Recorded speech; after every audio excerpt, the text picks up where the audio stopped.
documentary report, teaching English in context, a video report on mastering teaching English in context, a mastery report on the Smooth Moves framework and second language acquisition. Hello, my name is Mansa Musa, and this is my documentary report. For any language teacher, the fundamental challenge is what Dave Hopkins in Smooth Moves Basics calls the rock in the hard place. The rock is that millions learn a language without us through natural acquisition. The hard place is that millions also fail to learn, even with our help.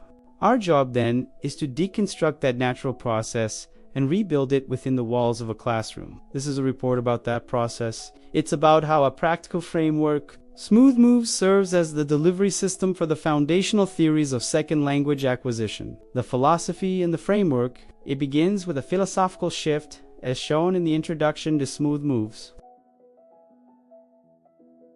We must accept that teaching does not cause learning. Our role is not to be a sage on the stage, but a mentor and sympathetic collaborator. This redefines our in-class behaviors.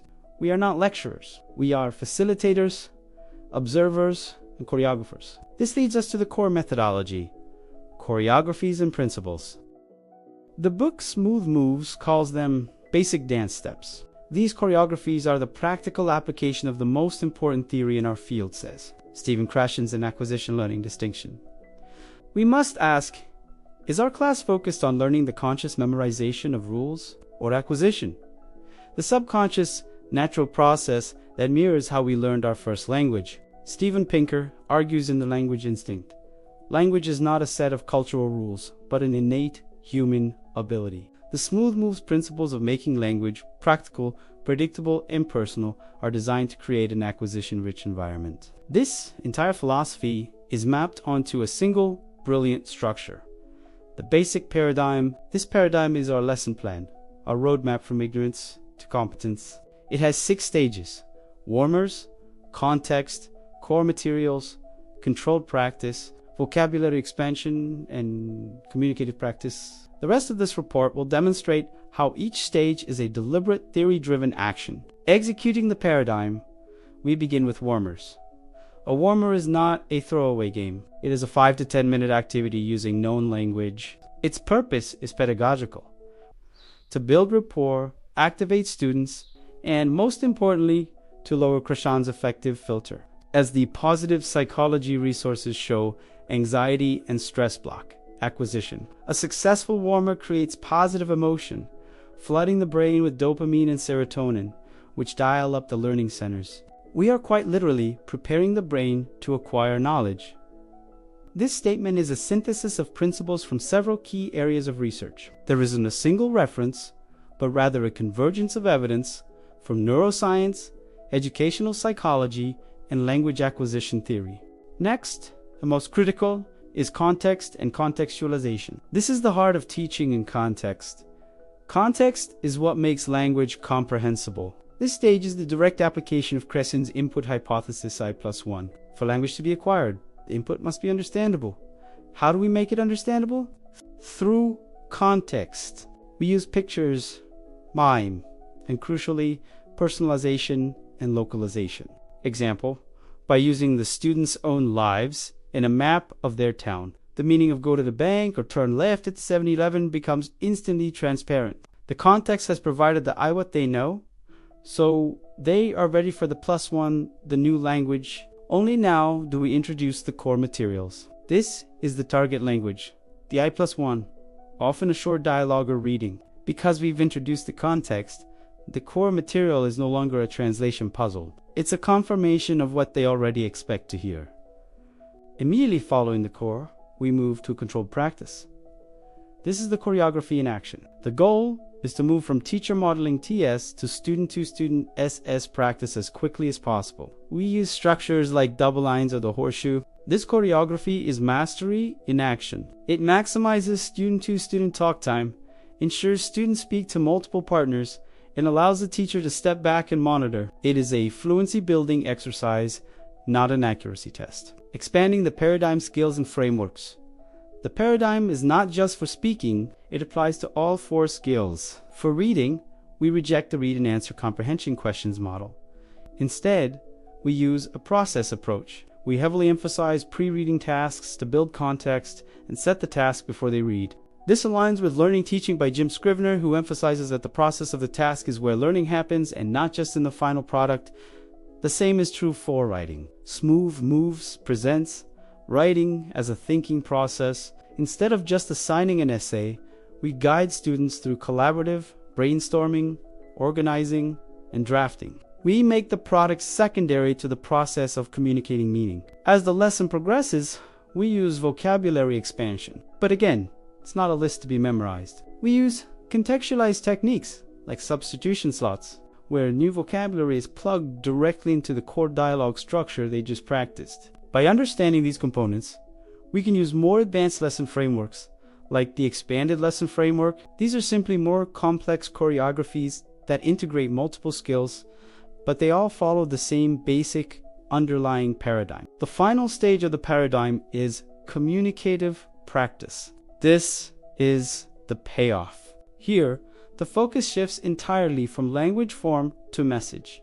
Students must use the language to do something: play a game, solve a problem, find out information. This is the final step, moving from controlled practice to real, spontaneous acquisition and use. Refining the input. Understanding the paradigm is the first step. Mastering it requires a deeper dive into the quality of our input. This is the concept of appropriate language. This chart is a visual representation of the I+1 input hypothesis. Our job is a delicate balancing act. Too much I+10 causes frustration and shutdown.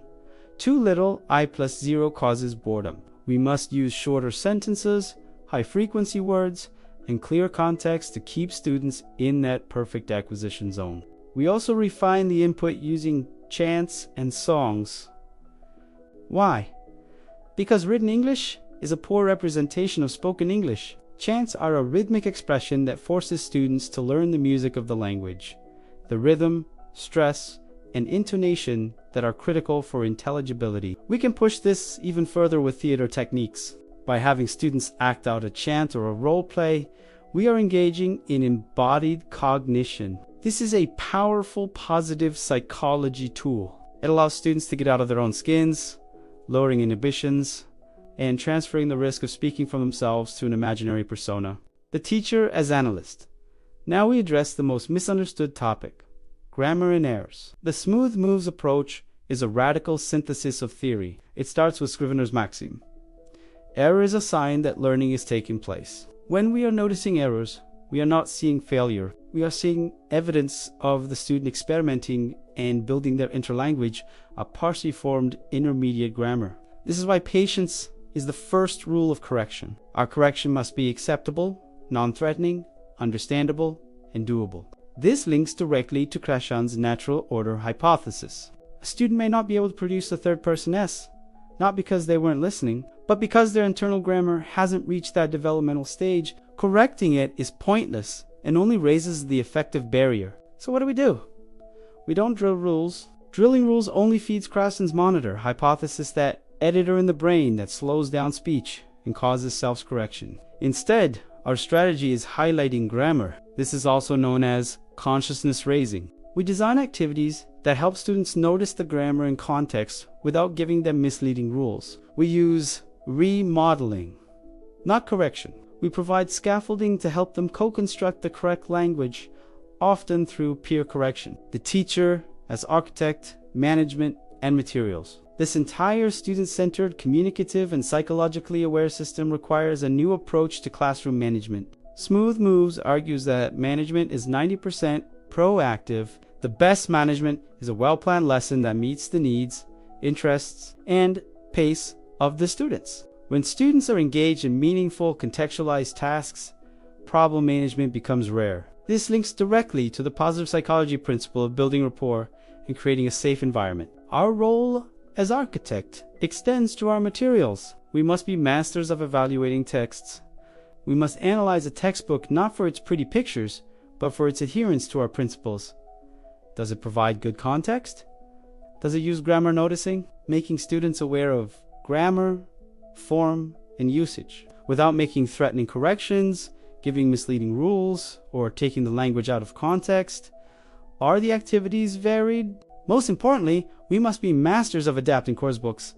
This is a critical point, as Kathleen Graves is cited for saying, "The text is not the course, rather what the teacher and the students do with the text constitutes the course." As a teacher, even after choosing textbooks carefully, we still reformat, supplement, modify textbooks appropriate for student needs. We adapt, we reorder the units. We supplement with our own choreographies. We modify dialogues to make them more personal and localized. We are the course designers, not the textbook servants.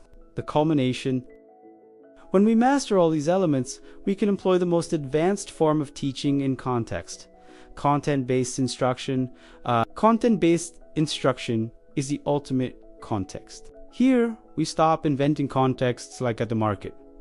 The subject itself, math, science, and nutrition is the context. The language is simply the tool used to learn about a balanced diet. The content precisely defines the language, making the teacher's job easier and the learning more authentic. Finally, we recognize that context is not just situational, it is cultural. A mastery of teaching requires cultural awareness. Language is a cultural artifact. We must teach students not just what to say, but to whom and how we should say it. This view is the final piece of building a comprehensive second language acquisition theory. The feedback loop, testing, and planning. How do we know it worked? Through testing students. But our tests must reflect our philosophy. We must distinguish proficiency, cognitive knowledge, from competency, real-world ability. We must use achievement tests that measure what was actually acquired in our contextualized lessons, not just what was learned for the test. And this brings us back to the beginning. The test results feed into our lesson planning for the next class. Lesson planning is the mental programming where we, as masters of our craft, synthesize every element discussed. We set behavioral objectives, we choreograph the activities, we anticipate the potential problems, and we select the appropriate language. Teaching English in context is not a single method. It is a complete, theory-driven ecosystem. It begins with respecting the student's innate language instinct and the principles of acquisition. It's made safe and effective through positive psychology, and it is made practical and repeatable through the basic paradigm and choreographies of smooth moves. By mastering this framework, we are finally able to step away from the hard place and build a reliable bridge for our students to walk confidently toward acquisition.